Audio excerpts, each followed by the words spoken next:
Una semana después de una boda llena de ilusiones y promesas, el ambiente de celebración se transformó en una pesadilla. Sofía, una mujer transgénero de 28 años, había viajado con su esposo recién casado, Javier, a una pequeña ciudad costera de España. Era su luna de miel soñada. Paseos junto al mar, cenas románticas bajo las estrellas y planes de un futuro que parecía brillante. Sin embargo, detrás de las sonrisas y las fotos en redes sociales, algo oscuro comenzaba a crecer. Los vecinos del hotel notaban pequeñas discusiones entre la pareja. A veces eran murmullos, otras veces gritos apagados que se perdían en los pasillos. Sofía intentaba siempre disimular, confiando en que el amor que los había unido sería más fuerte que las sombras del rechazo. Javier, por su parte, arrastraba consigo prejuicios, inseguridades y una ira que poco a poco se hacía más visible. En la noche del 7º día de luna de miel, la tragedia estalló. Después de una cena en un restaurante cercano al puerto, la pareja regresó a la habitación. Testigos aseguran que Sofía parecía feliz, tomándole la mano a Javier, mientras él caminaba en silencio. Dentro del cuarto, una discusión violenta se desató, y lo que debía ser una velada romántica terminó en un crimen que conmocionaría a toda la comunidad. El sonido de la discusión se filtraba por las paredes del hotel. Algunos huéspedes escucharon golpes sordos, un portazo y después un silencio extraño. Nadie se atrevió a intervenir de inmediato, pensando que se trataba de una simple pelea de pareja. Sin embargo, dentro de la habitación, el ambiente era insoportable. Javier gritaba, acusaba a Sofía de haberle engañado, de haberle expuesto ante su familia y sus amigos por ser transgénero. Sus palabras eran dagas, cargadas de odio y frustración. Sofía lloraba, intentando calmarlo, recordándole que él la había amado, que la había aceptado desde el principio. Pero Javier, cegado por la presión social y el miedo a ser señalado, dejó que la violencia dominara sus manos. En cuestión de minutos, la luna de miel se transformó en un escenario de horror. Sofía cayó al suelo, herida, mientras su esposo la miraba con una mezcla de ira y arrepentimiento. Cuando al fin el silencio se impuso, Javier comprendió lo que había hecho. El cuerpo inmóvil de Sofía yacía en la habitación, y la ilusión de aquel matrimonio se había roto para siempre. Presa del pánico, intentó limpiar la escena, borrar las huellas, pero los gritos y los ruidos ya habían despertado sospechas en los vecinos. Una llamada anónima alertó a la policía, que llegó pocos minutos después. Al entrar, los agentes encontraron a Sofía sin vida. Javier, temblando, apenas podía articular palabras. Fue detenido de inmediato, mientras algunos huéspedes miraban desde los pasillos, horrorizados por la tragedia. La noticia se esparció como pólvora. Una mujer transgénero asesinada por su esposo en plena luna de miel. Los medios de comunicación llegaron en cuestión de horas. La historia conmovió no solo a España, sino también a otros países, donde colectivos lobby alzaron la voz denunciando la transfobia y la violencia de género que aún persisten. Amigos de Sofía la describieron como una mujer valiente, alegre, llena de sueños. Había luchado toda su vida por ser quien realmente era, y había creído que el amor sería su refugio. Nadie podía imaginar que ese mismo amor se convertiría en la causa de su muerte. El juicio contra Javier comenzó semanas después. La fiscalía lo acusaba de asesinato con agravantes, mientras que su defensa intentaba justificar sus actos bajo un supuesto arrebato emocional. Pero para la sociedad no había excusa posible. La vida de Sofía había sido arrebatada cruelmente, y con ella se marchitaban las esperanzas de muchas personas trans que veían en ella un ejemplo de resistencia. En las calles, se organizaron vigilias con velas, pancartas y fotografías de Sofía. Su nombre se convirtió en símbolo de lucha contra la intolerancia. La frase que más se escuchaba en las manifestaciones era clara. No fue un crimen pasional, fue transfobia. El juicio de Javier se convirtió en uno de los más mediáticos del año. La sala del tribunal estaba abarrotada. Periodistas, activistas, vecinos del lugar donde ocurrió el crimen, todos querían escuchar cada palabra. La familia de Sofía viajó desde otra región de España para exigir justicia, y al entrar en la sala, la tensión era palpable. Javier, con un rostro desencajado, evitaba mirar a los ojos de la madre de Sofía, que no dejaba de llorar. Su abogado intentó argumentar que había actuado bajo presión, que no soportaba las burlas de sus amigos y que la sociedad le había empujado a un estado de desesperación. Pero los fiscales fueron contundentes. No era un arrebato, era un crimen premeditado. Señalaron que Javier había comprado alcohol esa tarde y había buscado en su móvil frases como cómo ocultar un crimen y qué pasa si mato a mi pareja. Las pruebas eran claras. Los testigos del hotel contaron cómo escucharon los gritos y las súplicas de Sofía.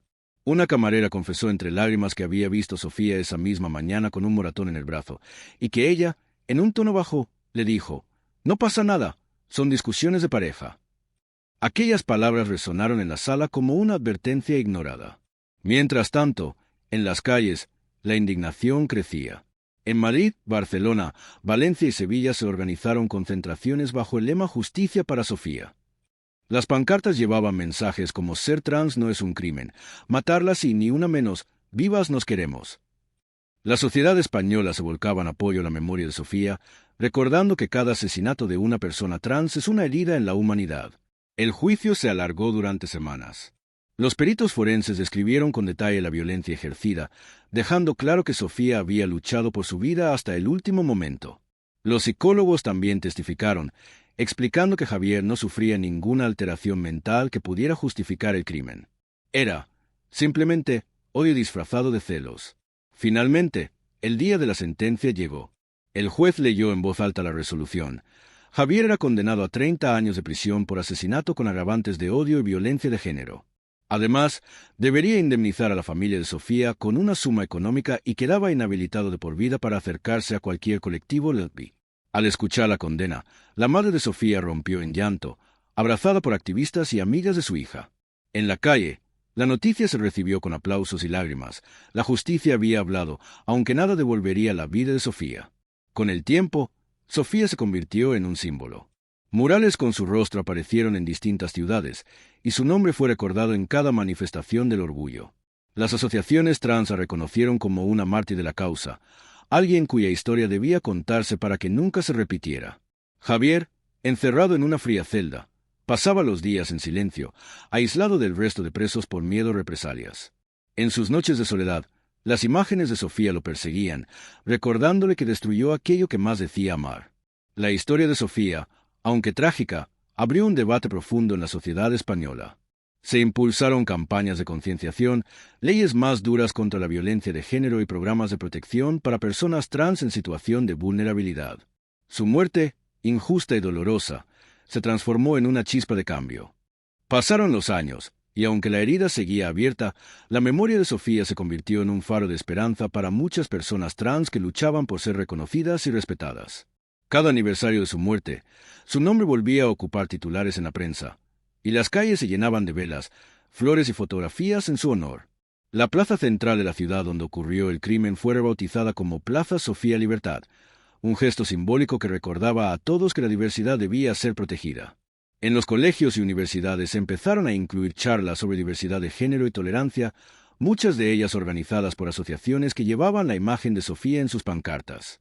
Profesores relataban su historia no solo como una tragedia, sino como un recordatorio de la importancia de educar en la empatía y el respeto.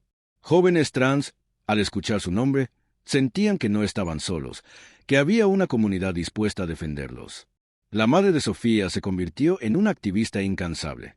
Aunque el dolor de perder a su hija nunca desapareció, encontró fuerzas para viajar por toda España dando conferencias, contando la historia de Sofía y exigiendo más medidas de protección para las personas trans.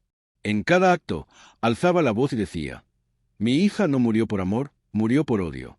Y mientras yo viva, lucharé para que ninguna madre tenga que enterrar a su hija por ser quien es».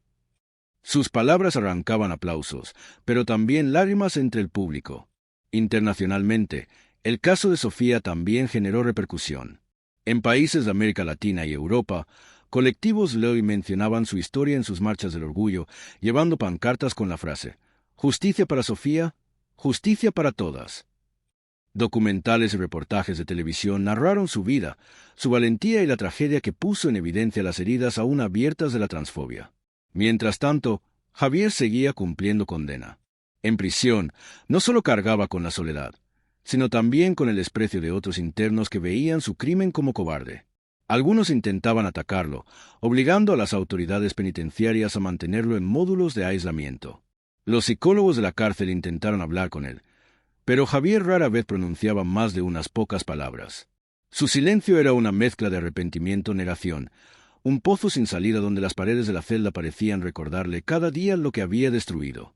5 años después del asesinato, un grupo de artistas urbanos pintó un gigantesco mural en Madrid con el rostro sonriente de Sofía, acompañado de la frase: "El amor no mata, el odio sí". El mural se convirtió en un punto de encuentro para activistas y ciudadanos que dejaban flores, banderas arcoíris y mensajes de apoyo a la comunidad trans. El arte transformó el dolor en resistencia, y Sofía se convirtió en parte del paisaje cultural de España. La historia también llegó al ámbito político. Varios partidos propusieron una ley Sofía, destinada a garantizar una mayor protección legal a las personas trans, endureciendo las penas contra los crímenes de odio y promoviendo políticas educativas de inclusión. Aunque el debate parlamentario fue intenso, la presión social consiguió que la ley se aprobara, marcando un antes y un después en la lucha por los derechos humanos. Pero más allá de leyes, murales y manifestaciones, el recuerdo más íntimo de Sofía seguía vivo en las personas que la conocieron. Sus amigas la recordaban como una mujer alegre, con una risa contagiosa, apasionada por la música y los viajes. Decían que soñaba con abrir un pequeño café en la costa, donde la gente pudiera reunirse a escuchar poesía y cantar al atardecer. Aunque su sueño no se cumplió, su historia inspiró a muchos a luchar por sus propios sueños sin miedo. El nombre de Sofía dejó de ser solo el de una víctima. Se transformó en símbolo, en bandera, en memoria colectiva. En cada marcha del orgullo, cuando la multitud coreaba su nombre, era como si Sofía siguiera caminando entre ellos, recordando al mundo que la libertad de ser uno mismo no debe pagarse nunca con la vida. 10 años después del asesinato, Sofía ya no era solo un recuerdo doloroso. Era un símbolo de resistencia. En varias universidades españolas, su caso se analizaba en asignaturas de Derecho, Sociología y Estudios de Género. Los profesores utilizaban la historia no únicamente como ejemplo de un crimen de odio, sino también como un punto de partida para reflexionar sobre los avances legales y sociales que habían surgido a raíz de su tragedia. En conferencias internacionales, académicos comparaban el caso Sofía con otros casos emblemáticos de violencia contra personas trans en el mundo, situándolo como un catalizador de cambios en la legislación española. En los institutos, muchos jóvenes crecieron sabiendo quién había sido Sofía. Sus rostros aparecían en murales escolares pintados por estudiantes, y cada 20 de junio, fecha de su asesinato, se organizaban minutos de silencio y actos en su memoria. Para las nuevas generaciones, Sofía no era solo una víctima. Era un ejemplo de valentía, alguien que había luchado por vivir su identidad en una sociedad que todavía no siempre comprendía la diversidad. La madre de Sofía, ya mayor, seguía siendo un rostro conocido en los medios. Con voz pausada pero firme, contaba cómo había aprendido a transformar el dolor en lucha. Sus palabras habían inspirado la creación de una fundación con el nombre de su hija, Fundación Sofía Libertad, dedicada a ofrecer apoyo psicológico, legal y económico a personas trans que sufrían violencia o discriminación. Esa organización, en apenas una década, había ayudado a miles de personas en España y colaboraba con colectivos de América Latina y Europa. El mural de Sofía en Madrid se había convertido en un lugar emblemático. Turistas, activistas y ciudadanos comunes se detenían a fotografiarlo, algunos dejando flores frescas cada semana. Incluso había parejas que se daban cita allí para prometerse amor eterno, como un símbolo de que el verdadero amor no discrimina. El lugar se convirtió en un espacio de encuentro, un santuario urbano que unía arte y memoria. Mientras tanto, Javier, el hombre que había acabado con la vida de Sofía, continuaba en prisión. El tiempo lo había transformado en una figura casi invisible. Un preso marcado por la infamia, aislado, sin visitas y sin proyectos. Algunos rumores dentro de la cárcel contaban que había solicitado programas de reinserción, pero la sociedad lo recordaba siempre con desprecio. Nunca concedió entrevistas ni escribió cartas públicas. Parecía verse hundir en el silencio, devorado por el peso de su crimen. Fuera de los muros de la prisión, en cambio, Sofía seguía viva en cada bandera ondeada en el orgullo, en cada joven trans que encontraba el valor de vivir libremente, en cada madre que abrazaba a su hija sin miedo. Había quien decía que Sofía se había convertido en la voz de los que ya no están, un eco constante que recordaba la importancia de no olvidar. 10 años después, en la conmemoración de su aniversario, una multitud se reunió en la Plaza Sofía Libertad. Había velas, música, discursos y lágrimas. Pero también había sonrisas y abrazos. Entre el público, adolescentes trans sostenían pancartas que decían: «Gracias, Sofía, por abrirnos el camino». La madre, con el rostro arrugado por el tiempo, subió al escenario y pronunció unas palabras que quedaron grabadas en la memoria colectiva. «Mi hija soñaba con un mundo donde nadie tuviera que esconderse». Ese mundo aún no existe, pero gracias a ella, estamos más cerca que nunca. 20 años habían pasado desde aquel crimen en un hotel costero que cambió para siempre la manera en que España entendía la diversidad, la violencia de género y los crímenes de odio. El nombre de Sofía ya no era solo el recuerdo de una tragedia. Era un símbolo nacional e internacional, un referente de dignidad, memoria y lucha. El aniversario número 20 fue más multitudinario que nunca. Desde días antes, en Madrid, Barcelona, Valencia y Sevilla, las calles se llenaron de carteles que anunciaban actos conmemorativos bajo un mismo lema: Sofía vive en nosotras. El mural en Madrid, que 2 décadas atrás había sido pintado por artistas urbanos, había sido restaurado y protegido por la ciudad como patrimonio cultural. Sus colores brillaban con más fuerza que nunca, una Sofía sonriente, rodeada de mariposas y de un mar en calma, como si la vida le hubiese devuelto la libertad que la violencia le arrebató. En las escuelas se preparaban jornadas especiales. Profesores y alumnos trabajaban juntos en proyectos de memoria. Cartas dirigidas a Sofía, murales colectivos, obras de teatro que relataban su vida. En muchas aulas, adolescentes trans leían sus propias historias en voz alta, encontrando apoyo y respeto de compañeros que habían crecido en una sociedad diferente a la de hace 20 años. Para ellos, Sofía era una figura histórica, casi como lo fue en su tiempo Federico García Lorca para la poesía o Clara Campoamor para los derechos de las mujeres. La Fundación Sofía Libertad, creada por su madre en los primeros años tras el crimen, se había convertido en una de las organizaciones más influyentes en Europa en defensa de los derechos trans. Tenía sedes en Madrid, Bruselas y Buenos Aires, y colaboraba con Naciones Unidas en campañas contra la violencia de género y los crímenes de odio. Gracias a la Fundación, miles de personas habían recibido apoyo psicológico, becas para estudios, protección legal y refugio en casas seguras. La madre de Sofía, aunque ya anciana, seguía viva. Su rostro arrugado y sus cabellos blancos no habían debilitado su espíritu. Cada vez que hablaba en público, la gente guardaba silencio absoluto. En el 20º aniversario del crimen, pronunció un discurso en la Plaza Sofía Libertad que quedó grabado en la memoria de todos los presentes. 20 años han pasado desde que mi hija me fue arrebatada. No hay día en que no la recuerde, no hay noche en que no sueñe con ella. Pero también han pasado 20 años en los que su nombre se ha convertido en luz, en fuerza y en esperanza. Hoy miro a estas nuevas generaciones y sé que Sofía no murió en vano. Su voz sigue aquí, en cada una de vosotras, en cada madre que lucha, en cada persona trans que se atreve a vivir con orgullo. Las lágrimas se mezclaron con aplausos. Miles de personas levantaron velas y banderas arcoíris al cielo. Era un homenaje no solo a Sofía, sino a todas las vidas trans y diversas que habían sido silenciadas por la violencia. Mientras tanto, el destino de Javier había seguido un camino opuesto.